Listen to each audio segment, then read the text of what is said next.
So welcome back. So now we are going to solve 1 mark question, 2 mark question. इसमें हम सारे cover करते हैं. लास्ट लेक्चर में मैंने ज्यादा डिटेल में बताया, बहुत सारे फॉर्मूले एमसीक्यू सॉल्व करते हो और उस फॉर्मूलों को आपने अच्छे से लर्न किया रहेगा. I hope so. So we can start solving अभी के एमसीक्यूज. ओके, अभी के sums. So we are starting with 1 mark question. Okay, पहला क्वेश्चन है what is the shape of the wavefront on earth from sunlight. Sun से जो wavefront निकलता है, नो डाउट वो एक स्फेरिकल वेवफ्रंट है. सन से जो वेवफ्रंट निकलेगा वो स्फेरिकल वेवफ्रंट रहेगा. पर बहुत दूर जाने के बाद a part of spherical wavefront is nothing but a plane wavefront. तो बहुत दूर जाने के बाद जो पार्ट, एक छोटा सा पार्ट जो अर्थ रिसीव करता है वो क्या रहेगा? It's a plane wavefront. तो इसका आंसर आएगा प्लेन वेवफ्रंट. तो फर्स्ट का आंसर प्लेन वेवफ्रंट है बच्चों. ओके, अर्थ पे जो सन का वेवफ्रंट रिसीव होता है वो प्लेन वेवफ्रंट है. ठीक है. In Young's double slit experiment, if there is no initial phase difference between the light from two slits, a point on the screen corresponding to fifth minima, what is the path difference? अभी path difference का formula 2n lambda by 2 for bright. Okay, मैं दोनों लिख रहा हूं, bright. और path difference का formula 2m minus 1 lambda by 2 for dark. Okay, तो ब्राइट बैंड कब बनता है? जब path difference even multiple of lambda by 2 रहेगा. इंटरफेरेंस में ब्राइट बैंड कहां पे बनेगा? जहां पे path difference even multiple of lambda by 2 रहेगा. और डार्क बैंड कहां पे बनेगा? जहां पे path difference odd multiple of lambda by 2 पे रहेगा. तो अभी अपने को फाइंड करना है फिफ्थ मिनिमा का पाथ डिफरेंस. फिफ्थ मिनिमा मतलब फिफ्थ डार्क बैंड. ओके, अभी ये इंटरफेरेंस है, इंटरफेरेंस वाला है. मिनिमा देख के कंफ्यूज मत होना. This is for interference, not for diffraction. Diffraction के लिए हमने लास्ट लेक्चर में बताया था क्या क्या था. ये इंटरफेरेंस का पार्ट डिफरेंस है, बराबर है. क्योंकि दो स्लिट है और दो स्लिट से लाइट आ रही है सेम फेज में. तो दो स्लिट है, दो स्लिट से जब लाइट आ गई सुपर इंपोज होगी तो गारंटेडली इंटरफेरेंस पैटर्न बनने वाला है. तो फिफ्थ मिनिमा देख के डर मत जाना, कंफ्यूज मत होना. मिनिमम मतलब डार्क है. तो पार्ट डिफरेंस क्या हो जाएगा बच्चा? 2 5 are 10, 10 minus 1 9. तो आंसर आएगा 9 lambda by 2. ठीक है, I hope it is clear. Two coherent sources whose intensity are in the ratio 25:1 produce interference fringes. Calculate the ratio of the amplitude. अभी आपको पता होना चाहिए intensity is directly proportional to square of the amplitude. Intensity का ratio दिया हुआ है, amplitude का रेशियो पूछा हुआ है. सिंपल क्वेश्चन है बच्चा. इसका रेशियो कितना दिया है? 25:1 और एम्पलीट्यूड का रेशियो हमें पूछा है. तो मुझे लग रहा है it is very easy to answer 5:1. Okay, intensity is directly proportional to square of the amplitude. तो दो कोहेरेंट सोर्सेस, दोनों के इंटेंसिटी का रेशियो दिया था, दोनों के एम्पलीट्यूड का रेशियो पूछा है. इसके साथ मैं आपको यह भी बताना चाहता हूं कि इसमें Imax अपॉन Imin का फॉर्मूला भी लर्न करो. जैसे ये एक फॉर्मूला है, वैसे Imax अपॉन Imin का भी फॉर्मूला लर्न करो. नो डाउट इसके ऊपर अभी क्वेश्चन नहीं है हमारे पास क्वेश्चन बैंक में, पर इसके ऊपर के आप एक्स्ट्रा क्वेश्चन सॉल्व करो, एग्जाम में इंपॉर्टेंट है. ठीक है, तो Imax अपॉन Imin ये फॉर्मूला मैंने लिखा, maximum intensity to minimum intensity. मतलब ब्राइट और dark, maximum intensity minimum intensity दोनों का रेशियो. तो a1 plus a to the whole square upon a1 minus a to the whole square. ठीक है, इसके ऊपर के सम्स करना. Why two light sources must have equal intensity to obtain steady interference, well defined interference pattern. देखो, intensity अगर equal रहेगा तो एम्पलीट्यूड इक्वल रहेगा.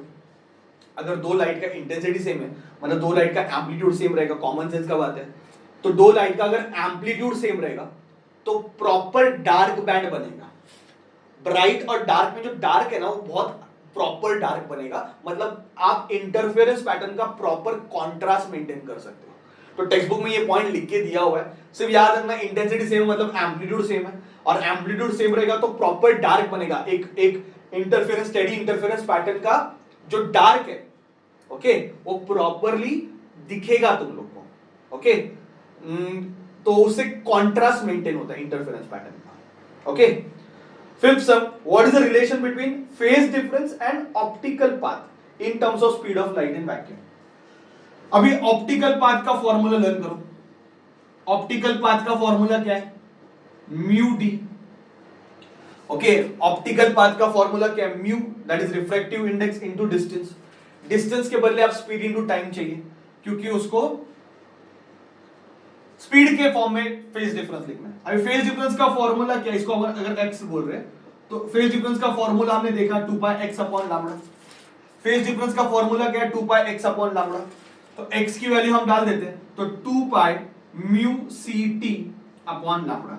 तो मुझे लग रहा है ये आंसर होना चाहिए phase difference in terms of optical path. Optical path का फॉर्मूला लर्न करो बच्चों, म्यू t। ऑप्टिकल पाथ का फॉर्मूला क्या है? Mu t। डिस्टेंस के बदले स्पीड इनटू टाइम डाल दिया। म्यू क्या है? Refractive index of that material जिसमें से लाइट जा रही है। तो म्यू टी, डिस्टेंस की वजह स्पीड इनटू टाइम डाल दिया। फेज डिफरेंस का फॉर्मूला हमने लास्ट लेक्चर में 1 मार्क वाले क्वेश्चन में देखा था, वैल्यू सब्स्टिट्यूट कर। Okay, next sum number 6, what should be the slit width to obtain a pronounced diffraction when a single slit illuminated by light of wavelength. अच्छा देखो भाई, जो स्लिट का विड्थ है इंटर डायफ्रैक्शन देखने के लिए, डिफ्रैक्शन ऑफ लाइट देखने के लिए, जो स्लिट का विड्थ है वो अप्रोक्सीमेटली लैम्डा के बराबर होना चाहिए। जो लाइट का वेवलेंथ है उसके ऑर्डर में ही अगर स्लिट का विड्थ रहेगा ना, तो ही हमें डिफ्रैक्शन पैटर्न अच्छे से दिखेगा। ओके, याद रखो लाइट का डिफ्रैक्शन देखने के लिए साइंटिस्ट को बहुत मेहनत करना पड़ा, बहुत टाइम लगा, क्योंकि वेवलेंथ लाइट की कम है। लाइट की वेवलेंथ कम है, तो उसका अगर डिफ्रैक्शन देखना है, डिफ्रैक्शन ऑफ लाइट अगर आपको देखना है, तो स्लिट की जो विड्थ है, जहां से लाइट एंटर मारते, स्लिट की जो विड्थ है, उसकी जो विड्थ है वो अप्रोक्सीमेटली ऑर्डर ऑफ वेवलेंथ में होनी चाहिए, वेवलेंथ के ऑर्डर में होनी चाहिए, लैम्डा के ऑर्डर में होनी चाहिए। तो इसका आंसर आएगा ऑर्डर ऑफ लैम्डा होना चाहिए। What must be the ratio of the slit width to the wavelength of a single slit? Ratio of slit width को अपन ए बोलते हैं, एंड वेवलेंथ ऑफ लाइट का रेशियो पूछा इसने। I am talking about sum number 7। Slit width और wavelength of light का ratio पूछा है, ए अपॉन लैम्डा। ओके, ये आपको पूछा हुआ है, एंड डिफ्रैक्शन का एंगल है 45 डिग्री। याद है पिछला लेक्चर बहुत इंपॉर्टेंट, उसमें मैंने एक्सप्लेन किया था कि ये डिस्टेंस कितना होता है? डी होता है। ओके, ये पॉइंट है, सपोज यहां पे जो एंगल बनेगा, ओके, ये एंगल हमारा जो होता है वो एंगल होता है थीटा। वो एंगल थीटा, साइन थीटा कब लोगे? जब एंगल बड़ा रहेगा। तो साइन थीटा का फॉर्मूला है lambda by A. Last lecture मैंने आपको एक्सप्लेन किया था कि डिफ्रैक्शन में जब एंगल बड़ा रहेगा तो साइन थीटा लेगा। तो साइन थीटा का फॉर्मूला लैम्डा बाय ए। तो एंगल 45 डिग्री दिया है, तो sine 45 is equal to lambda by a. तो 1/√2 is equal to lambda by a. अपने को क्वेश्चन पूछा है a बाय लैम्डा, तो a बाय लैम्डा √2 आंसर आना चाहिए इसका, 1 मार्क के लिए। साइन थीटा का formula lambda by, last lecture में मैंने डायरेक्शन एक्सप्लेन किया, उसमें ये बताया मैंने formula, sine theta is equal to lambda by a। अभी मैं सारे सम डायरेक्ट कर रहा हूं, कंसीडरिंग कि आप सीक्वेंस में लेक्चर देख रहे हो तो आपको ये पता रहेगा। तो sine theta is equal to lambda by a, अपने को a अपॉन लैम्डा पूछा, आंसर √2 आएगा। Is it clear? So that's it, we completed all 1 mark question. Okay, जो सातों के सातों थे सब मैंने बता दिया आपको, अच्छे क्वेश्चन थे। Now let us go for 2 marks questions. I hope आपको फॉर्मूले आ रहे हैं सारे। So let us go for sum number 2, बहुत सिंपल सम है। A plane wavefront of wavelength 5500 angstrom unit. Okay, एक प्लेन वेवफ्रंट है, उसकी वेवलेंथ दी है 5500 angstrom unit, is incident on 2 slits in a screen perpendicular to the direction of a light ray। मतलब इससे पता चलता है कि इंटरफेरेंस का समय 2 स्लिट के सामने वो लाइट को इंसिडेंट किया हुआ है। If total separation of 10 bright fringes on the screen 2 metre away, screen 2 metre away, distance between slit and screen 2 metre है, और 10 फ्रिंजेस का डिस्टेंस दिया हुआ है 2 सेंटीमीटर। तो फ्रिंज विड्थ का मतलब क्या भाई? 2 ब्राइट बैंड के बीच का डिस्टेंस। अभी 10 ब्राइट फ्रिंजेस के बीच का डिस्टेंस दिया हुआ है। Okay, distance between 10 fringes is given to you 2 centimetre. 10 fringes का डिस्टेंस कितना दिया है? 2 सेंटीमीटर। तो 2 फ्रिंजेस के बीच में कितना डिस्टेंस है, अगर मुझे वो फाइंड करना है, so that is going to be 2/10, that is 0.2 centimetre. ये बात समझ में आ रहा है? इसको आप फ्रिंज विड्थ बोल सकते हो, बीटा मैंने लिखा है, W लिख सकते हो, कैपिटल X लिख सकते हो, जो सिंबल यूज करना यूज करो। तो लाइट का वेवलेंथ 5500 एंगस्ट्रॉम यूनिट है। लाइट दो स्लिट पे इंसिडेंट किया हुआ है, दो स्लिट मतलब इंटरफेरेंस का समय, दो स्लिट पे इंसिडेंट किया है और इंटरफेरेंस पैटर्न स्क्रीन पे मिल रहा है, दैट इज 2 मीटर अवे। तो स्लिट और स्क्रीन के बीच का डिस्टेंस दिया हुआ है, 10 फ्रिंजेस जो बने हैं उसके बीच का डिस्टेंस 2 सेंटीमीटर है। तो गारंटेडली दो फ्रिंज विथ फाइंड करना है, तो दो फ्रिंजेस के बीच का डिस्टेंस फाइंड करना है, तो डिवाइड बाय 10 करो। हमें फाइंड क्या करना है यार, हमें फाइंड करना है distance between the slit, small D find करना है। तो बीटा का formula lambda D by D, I hope this is very simple one. तो small D is equal to lambda D by beta, सारे ऐसा यूनिट में सब्स्टिट्यूट करो। तो d is equal to lambda, lambda की वैल्यू कितनी है 5500, तो इसको 5.5 इंटू 10⁻⁻7 मीटर ऐसा लिख सकते हैं, हाँ है ना, 5.5 इंटू 10⁻⁻7 मीटर लिख सकते हैं लैम्डा की वैल्यू। कैपिटल D दिया हुआ है 2 मीटर अपॉन स्मॉल d दिया हुआ है, सॉरी बीटा दिया हुआ है 0.2 सेंटीमीटर, मतलब 2 इंटू 10⁻³ मीटर। सो 2 इंटू 10⁻³ मीटर। भाई ये कैंसिल हो गया, तो ये -3 ऊपर जाएगा तो +3 हो जाएगा, तो 5.5 इंटू 10⁻⁻4 मीटर, ये आंसर आना चाहिए। चेक करो, it's as it is simple. फिर सारे थ्योरी क्वेश्चंस है जिसका आंसर आपको मिल जाएंगे easily. Look at sum number 8। White light consist of a wavelength from 400 nanometre to 700 nanometer. What will be the wavelength range seen when the white light is passed through glass of refractive index 1.55? तो ये बहुत simple वाला सम हो गया, Snell's जो अपना refractive index वाला सम है उसका है कि एक लाइट को, एक व्हाइट लाइट को एयर से जब पास होगी, ओके, तो व्हाइट लाइट जब एयर से पास होगी तो उसका रेंज है 400 नैनोमीटर टू 700 नैनोमीटर। अगर वो इस मीडियम से पास होगी, इसको म्यू एम लिख दे, तो अगर किसी मीडियम से, किसी ग्लास दिया हुआ है, वेरी सॉरी ये ग्लास दिया हुआ है, मीडियम पता है, तो अगर ग्लास से जाएगा तो उसका रेंज क्या रहेगा हमें फाइंड करना है, ठीक है, उसका रेंज फाइंड करना है। रेंज मतलब स्टार्टिंग और एंड वेवलेंथ फाइंड करना है। तो एयर से जब लाइट जा रही है तो उसकी स्टार्टिंग वेवलेंथ 400 नैनोमीटर से 700 नैनोमीटर, ये रेंज मिल रही है। तो वही लाइट अगर ग्लास से जाएगी तो उसका रेंज कितना रहेगा फाइंड करना। चलो फिर कर लेते। तो for minimum range, okay, minimum range के लिए फॉर्मूला क्या है, रिफ्रैक्टिव इंडेक्स ऑफ ग्लास, यहां पे क्या है एयर, इसको कैसे लिखेंगे, lambda A upon lambda G, yes और नो, तो lambda A upon lambda G, तो लैम्डा जी का वैल्यू क्या आएगा, lambda A upon refractive index of glass. Lambda A का वैल्यू कितना है 400 नैनोमीटर ही लिखो, upon refractive index of glass कितना है 1.55, ओके। तो जो भी आंसर आएगा वो नैनोमीटर में आएगा, तो चेक करना है इसको, आप अभी आराम से लॉग से कैलकुलेट कर सकते हो, बराबर आंसर आता है समवेयर अराउंड 258.1, ये आंसर आएगा nanometre. For maximum range, maximum range क्या आएगा, फॉर्मूला तो वही बनने वाला है बच्चा, what is refractive index of glass, it is lambda air upon lambda G, बराबर कि नहीं, मुझे लैम्डा जी फाइंड करना है, it is lambda A upon mu G. Air में कितना है 700 नैनोमीटर है, तो 700 अपॉन 1.55 नैनोमीटर में आंसर आएगा। इसका भी आप आराम से इजीली लॉग टेबल से कर सकते हो, ओके, समवेयर अराउंड 451 नैनोमीटर जो उसने आंसर दिया उधर वही आंसर आएगा।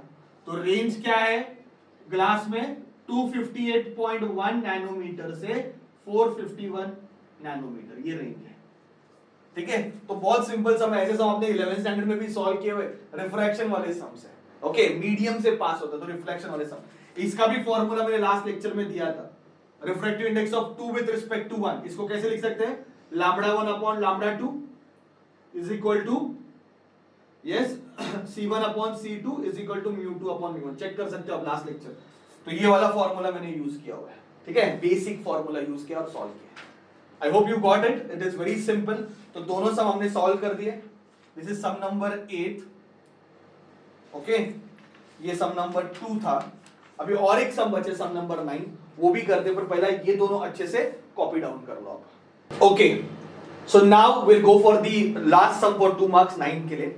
The optical path of the ray of light given wavelength traveling a distance of 3 centimeter in a flint glass having a refractive index 1.6 is same as that of traveling x centimeter in the medium।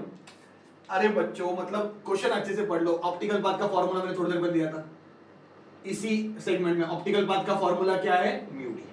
Okay, उसने क्या बोला है? Optical path इन flint glass.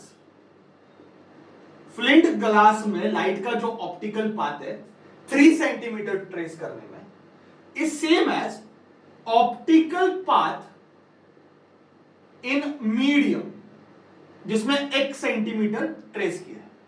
तो यहां पे optical path का formula μ1 d1 लिख दें और यहां पे μ2 d2।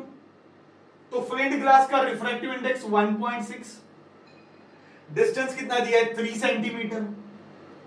Okay, is equal to μ2 का वैल्यू कितना है? 1.25 और ये d2। हमें ये फाइंड करना है, इसको x बोला उसने, ये x फाइंड करना है। तो x की वैल्यू क्या आएगी? 1.6 इंटू 3 अपॉन 1.25, जो भी आएगा सेंटीमीटर में आएगा। इसको सिंपल लिखते 16 अपॉन 10 इंटू 300 अपॉन 125।